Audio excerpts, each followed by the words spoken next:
జీవన్ రెడ్డి చేరిక ఇప్పుడు బీఆర్ఎస్ పార్టీకి బలం చేకూరిందంటారా? లేకపోతే ఏమన్నా నష్టం ఉండే అవకాశం ఉందంటారా? జీవన్ రెడ్డి గారు పొలిటికల్ సినారీలో చాలా పెద్ద లీడర్ అండి ఆయన. నీతిగా, నిజాయితీగా, నిక్కచ్చిగా ఒక పార్టీ పట్ల విధేయత చాటుకుంటూ ఆయన రాజకీయ ప్రస్థానం ఉంది. ఒక ఆడ్ సర్కమ్స్టాన్సెస్‌లో కూడా ఈ ట్రావెల్డ్ అలాంగ్ విత్ కాంగ్రెస్. కానీ అతనికి రేవంత్ రెడ్డి గారు అని కాంగ్రెస్ పారాచూట్ బ్యాచ్ వచ్చిన తర్వాత ఒరిజినల్ కాంగ్రెస్ వాళ్ళందరికీ మాత్రం భయంకరమైన హ్యూమిలియేషన్స్ జరుగుతున్నాయి. ఉదాహరణకి మీరు చూడండి, మొన్న తెలంగాణ గురించి మాట్లాడిన సూర్య మాట్లాడిన ఇన్స్టెంట్ రియాక్టివ్ మూడ్ మనం పొన్నం ప్రభాకర్ లాంటి వ్యక్తి చూపించగలిగాడు. కానీ రేవంత్ రెడ్డి గారు ఢిల్లీలో ఉండి కూడా ఎక్కడ చూపించలేపారు. తర్వాత అక్కడ ఎంపీలు కూడా ఎక్కడ నాన్ రియాక్టివ్ మోడ్లో ఉన్నారు. అర్థం ఇంగ్లీషు, హిందీ అస్సలు ఏమీ రాని ఆ బండి సంజయ్ అండ్ కిషన్ రెడ్డి చెప్పిన మాటలకు కూడా వీళ్ళు ప్రసన్నం అయిపోయారు. ది డింట్ ఈవెన్ షో అని డిసెంట్ ఓవర్ దేర్.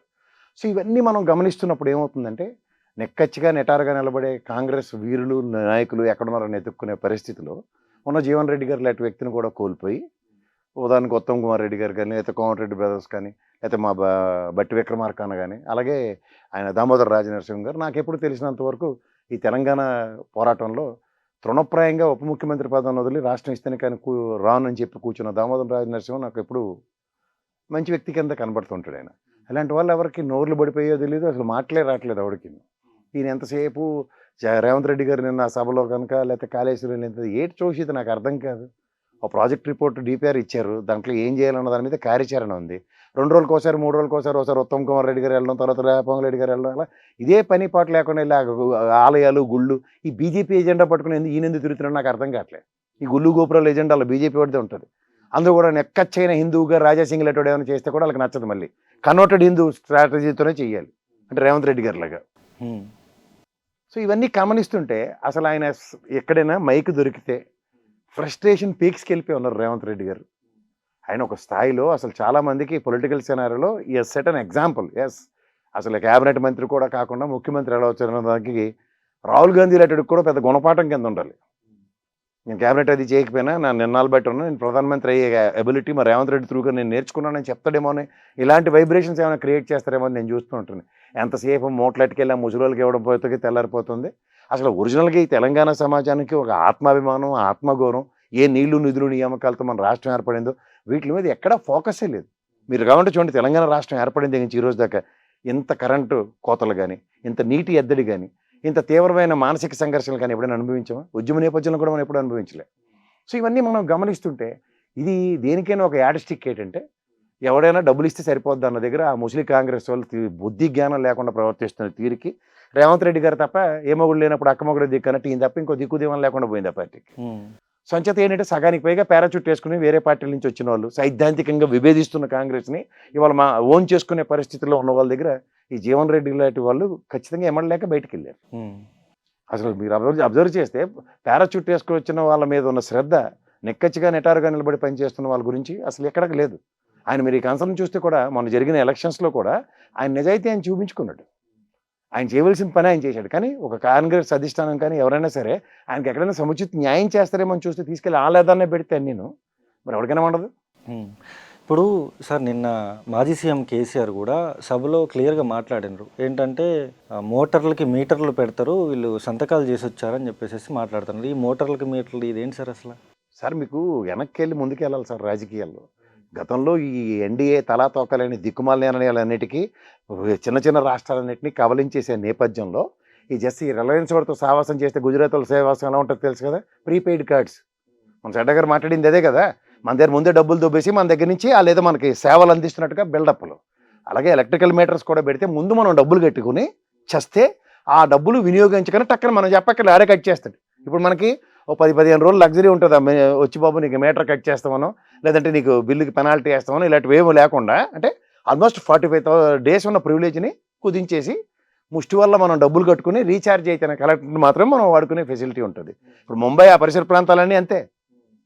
సో అదే మీటర్లని గతంలో కేసీఆర్ గారు ఆయన అగ్రిగేట్ 25,000 కోట్లు సబ్సిడీస్ ఇస్తానంటే తృణప్రాయంగా వదులుకుని నా ప్రజలకు ఇలాంటివి నేను చేయలేనని చెప్పి వదిలేసాడు. ఇప్పుడు అది తీసుకొచ్చి మళ్ళీ నెత్తికి పెడుతున్నారు. అది బీజేపీ ఎజెండా. ఈ కాంగ్రెస్ ఇంప్లిమెంట్ చేయాల్సిన అవసరం ఉంది. అంచేత ఆబ్వియస్లీ తెలంగాణ ప్రజలకు పడుతున్న కష్టాలు కానీ మానసికవేత్తల గురించి ఒక ప్రాంత పరిరక్షణ కోసం ఏర్పడిన ప్రాంతీయ పార్టీ అది కేసీఆర్ గారిది బీఆర్ఎస్ పార్టీ. ఈ పార్టీ తప్ప ఇంకెవడు మాడతాడు? ఆ బీజేపీ కూడా చచ్చినా మాట్లాడు. ఆ బీజేపీ కూడా మన అవమానించినా ఇప్పుడున్న ఈ తెపేలా బీజేపీ గారు ఎవరికి నోరు పేగలదు. వాళ్ళు ఇష్టం వచ్చినట్టు రాజకీయాలు చేసుకుని పోతారు. స్వార్థం. ఈసారి ఏ మొహం పెట్టాలని గెలిపించారో ఆ ప్రజలను అనాలి అసలు అక్కడ. అంటే 10 ఏళ్ళు యాంటీ ఇన్కంబెన్సీకి ఇంకే గతి లేక మనకు ఆ బండి సంజయ్ అబద్ధాలను నమ్మి వేసిన పాపానికి 45 కౌన్సిలర్లు గెలిచి ఏడు చేశారో తెలియదా? ఇవన్నీ అనుభవాల నుంచి ఎక్కడ గుణపాఠాలు నేర్చుకోకుండా మనం ఏమో ఈ వేరుతరలు వేసినట్టు కాంగ్రెస్ కాకపోతే బీజేపీ కాకపోతే బీఆర్ఎస్ కాకపోతే అన్న ఆప్షన్లో బీజేపీని ఎక్స్ప్లోర్ చేసుకుంటే వాళ్ళు డబుల్ ఇంజిన్ సర్కార్ వచ్చేదాకా మనకి పిల్లికి కూడా బెచ్చం పెట్టరు. ఈ విషయాలు తెలుసుకోకపోతే ఎట్లా? 10 ఏళ్ళ విభజన హామీల్లో ఈ రోజుకి కూడా రాష్ట్రానికి ఒక్క రూపాయి ఇవ్వలేదు, ఒక్క గ్రాంట్ లేదు. గతంలో బీఆర్ఎస్ పార్టీ ఉందని చెప్పి వాళ్ళ మీద ఏడుపు, ఇప్పుడు కాంగ్రెస్ ఉందని చెప్పి ఆర్క్ రైవల్రీ అని చెప్పి వీళ్ళ మీద ఏడుపు. ఓవరాల్గా రాష్ట్ర ప్రయోజనాలు గాలికి వదిలేస్తారా? విభజన హామీలో ఒక్కటి కూడా చేయరా?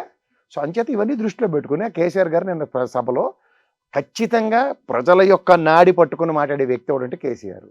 ఈ సంవత్సరం పాటు మౌనం, ఆయన బయటికి రాకుండా ఈ రేవంత్ రెడ్డి గారు ఆయన మీద మాడుతున్న అవాకులు చెవాకులకి ఓ సరైన సమయంలో ఒక వేదికను ఆశ్రయించినప్పుడు, ఆ వేదిక సమక్షంలో కాంగ్రెస్ నుంచి వచ్చిన అతిరథ మహారథుడు ఉన్నప్పుడు ఒక బాకరణంగల ఆనకట్ట గేటు తెరిస్తే ఎలా వస్తుందో నీటి ప్రవాహం, ఆ ప్రవాహం స్టార్ట్ అవుతుంది.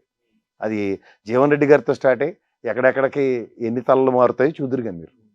ఇప్పుడు సీఎం రేవంత్ రెడ్డి నిన్న కాళేశ్వరం పోయింది సార్. కాళేశ్వరం పోయి మొత్తం అంతా హెలికాప్టర్లు తిరిగిండు, మొత్తం 1000 కోట్లు బీఆర్ఎస్ వాళ్ళు కబ్జా పెట్టాను, మొత్తం అంతా సిబిఐకి విచారణకు మేము ఇచ్చినామని చెప్పేసి అంటాడు. అంటే సిబిఐకి ఎందుకు ఇచ్చింది సార్ విచారణకి? అసలు వెనకటికి ఒక సామెత ఉంటుంది, వాళ్ళకి మధ్యలో ఒకరని.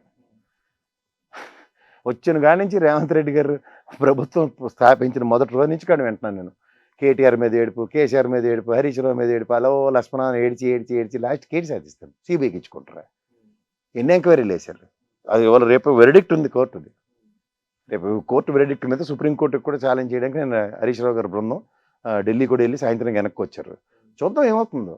ఒక పక్క మాజీ సీఎం కేసీఆర్ సభ నడుస్తుంది, ఒక పక్క రేవంత్ రెడ్డి సభ నడుస్తుంది. సభ నడుస్తుంటే మొత్తం మెయిన్ స్ట్రీమ్ మీడియా కావచ్చు, లేకపోతే డిజిటల్ మీడియా కావచ్చు, అందరూ కూడా కేసీఆర్ సభనే అట్రాక్టివ్గా అందరూ చూస్తున్న పరిస్థితి కూడా ఉంది. ఈయనేమో మొత్తుకొని తోడేలు వచ్చింది అని చెప్పేసి ఇటువంటి భాష మాట్లాడుతూ ఉంటే అసలు తెలంగాణ సమాజం ఎటుపోతుంది సార్? అసలు ఏంటి, అసలు ఏం జరుగుతుంది సార్? ఒక ప్రాంత వివక్ష గురవుతున్న తరుణంలో ఆనాటి జాతీయ పార్టీలని ఎదిరిస్తున్న కేసీఆర్ భావజాలం, భాష ఒక సందర్భం వరకు సముచితంగా ఉంది. ఆ తదనంతరంలో రాష్ట్రం ఏర్పడిన తర్వాత ఒక డిప్లొమసీ మెయింటైన్ అవుతూనే ఉంది. తదనంతరం ఒక పెద్ద మనిషిగా ఆయన మాట్లాడిన దానికి రేవంత్ రెడ్డి గారు మాట్లాడిన దానికి చాలా తేడా ఉంటుంది.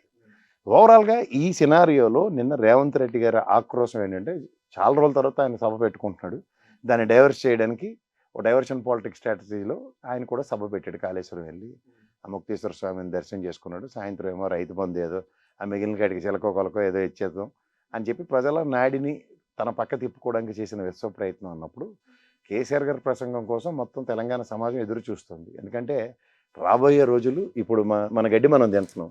దీని పర్యవసానాలు ఖచ్చితంగా రేపొద్దున్న మనకి ఒక సముచితమైన స్థానం ఏర్పరచుకోవడానికి ప్రజలు ఏ విధంగా అన్నదానికి చూస్తుంటే నేను మెయిన్ స్ట్రీమ్ మీడియా కూడా సతాయించిపోయింది. ఎటు చూపించాలో తెలియక, ముఖ్యమంత్రికి ప్రోటోకాల్ ఇవ్వాలో తెలియక, కేసీఆర్ గారికి చూపించాలో తెలియక నానా తిప్పలు పడ్డారు.